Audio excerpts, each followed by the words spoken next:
সকলো মোৰ চেনেল উমাছ ব্লগলৈ স্বাগতম জনাইছোঁ। আপোনালোকে কেনে আছে? আশা কৰিছোঁ আপোনালোকৰ সকলোৰে ভালে আছে, মোৰো ভাল। এতিয়া মই যাব ওলাইছোঁ, অলপ ফুৰি আহোঁগৈ। মই ক'ত ক'ত গৈছোঁ আপোনালোকক দেখুৱাই যাম। আপোনালোকে স্কিপ নকৰাকৈ ভিডিঅ' চাই গৈ থাকিব।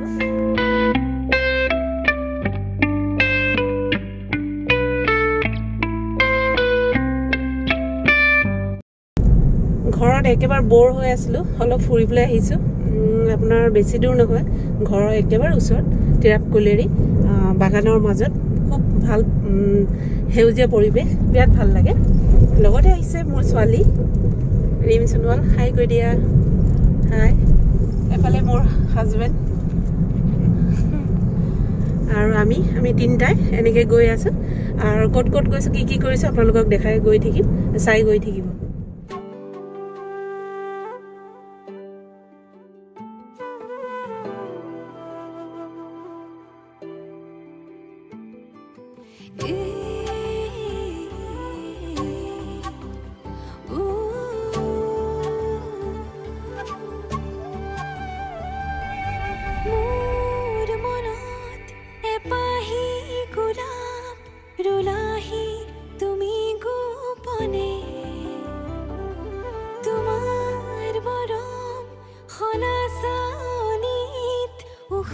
এতিয়া আমি এখন ঠাইত ৰখিছোঁ। আপোনাৰ ইয়াত মন্দিৰ আছে, আপোনাৰ শিৱ মন্দিৰ।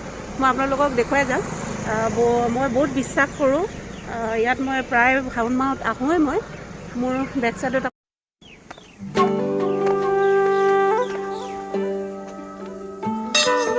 এয়া দেখিব পাইছে, বহুত পুৰণা মন্দিৰ হয় শিৱ মন্দিৰ।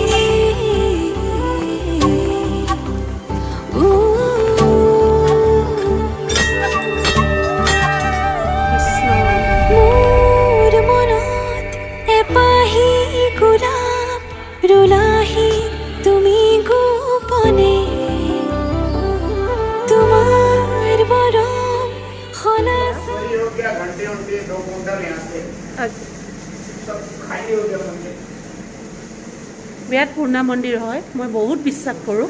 আপোনালোকে মোৰ চেনেলৰ দ্বাৰা দৰ্শন কৰিব পাৰিব। এয়া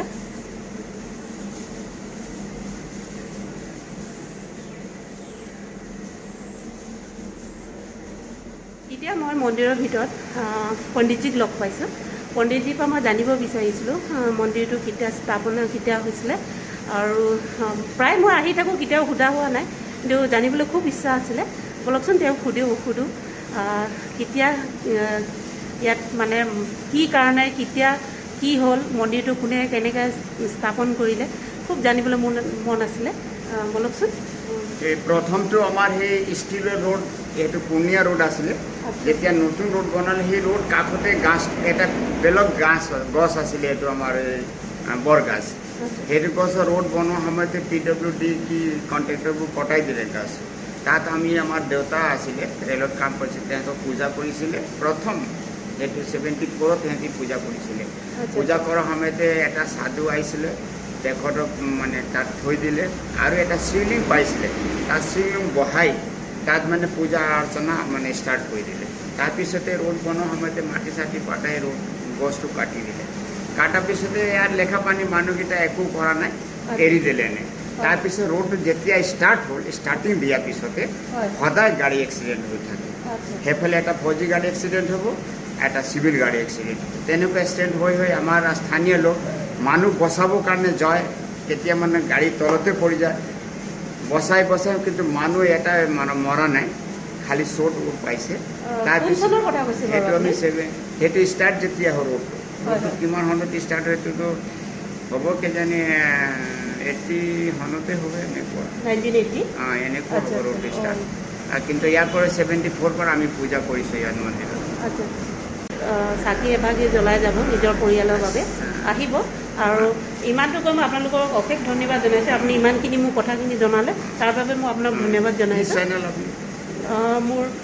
আপুনি উমাছ ব্লগ বুলি মাৰিব, মোৰ উমাছ ব্লগ মোৰ ইউটিউবত চেনেল আছে। ঠিক আছে তেনেহ'লে। তেখেতে জনোৱা মতে ইয়াত আপোনাৰ চোৰ সোমাইছিলে, আজি বেছি দিন হোৱা নাই, গোটেইখিনি বস্তু লৈ গ'ল। এইটো ষ্ট'ৰ ৰুমৰ ভিতৰৰ এইখিনি চব গোটেই খালী হৈ গ'ল।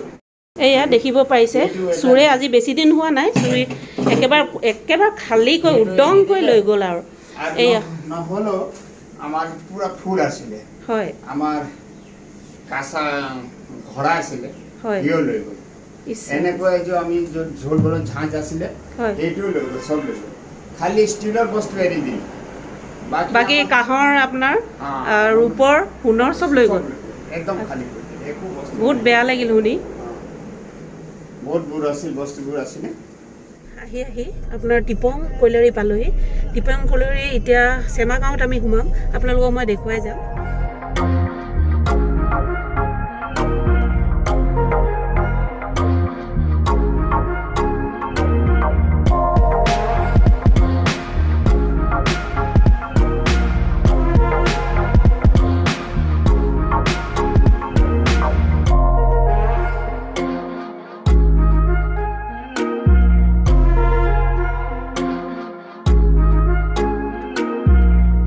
চেমা গাঁৱৰ ভিতৰতে এখন ইমান ধুনীয়া চাৰ্চ বনাই থৈছে মই আপোনালোকক দেখুৱাব বিচাৰিছোঁ আপোনালোকে চাব ইমান ধুনীয়া গাঁৱৰ ভিতৰত গাঁৱৰ মাজত ইমান ধুনীয়া এখন চাৰ্চ বনাইছে মই বিৰাট ভাল লাগিছে দেখি প্ৰথমবাৰ আহিছোঁ গাঁৱৰ মাজতে ইমান ধুনীয়া চাৰ্চ চুমি বেপ্টিষ্ট চাৰ্চ লালপাহাৰ ইমান ভাল লাগিছে দেখি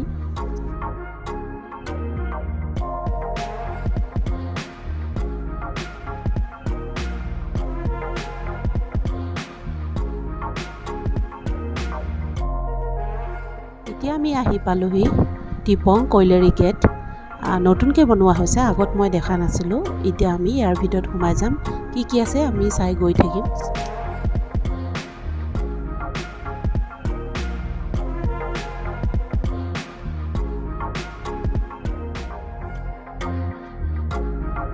এখন বহুত পুৰণা ব্ৰিজ হয় ব্ৰিটিছৰ দিনৰ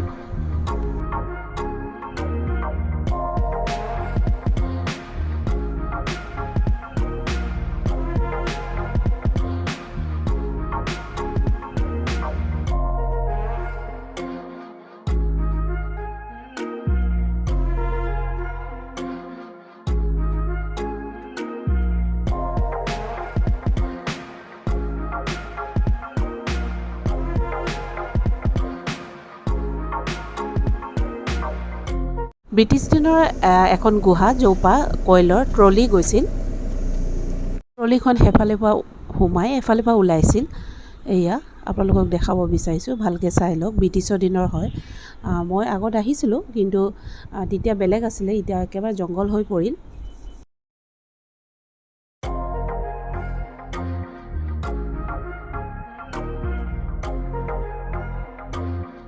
টিপং কইলাৰীৰ ভিতৰত আপোনাক এখন ঠাই দেখাওঁ ইয়াত মোৰ পাছফালে দেখিব পাৰিছে আপোনালোকে এখন দলং এখন ইয়াত আগত হিন্দী ফিল্ম শ্বুটিং হৈছিলে এই গুলিস্তা হামাৰা ইয়াত দেৱানন্দে শ্বুটিং কৰিছিলে গুলিস্তা হামাৰা ফিল্ম শ্বুটিং হৈছিলে ইয়াত দেৱানন্দে ইয়াত শ্বুটিং কৰিছিলে বহুত পুৰণা ফিল্ম হয় আৰু কোনটো চন আছে মোৰ ভালকৈ মনত নাই এতিয়া মোৰ পাছফালে এইটো চব আন্ধাৰ হৈ গৈছে এতিয়া চাওক কি ধুনীয়া পৰিৱেশ চাওক মই আপোনালোকক এনেকুৱাকৈ দেখাইছোঁ চাওক কি ধুনীয়া পৰিৱেশ সেউজীয়া মাজত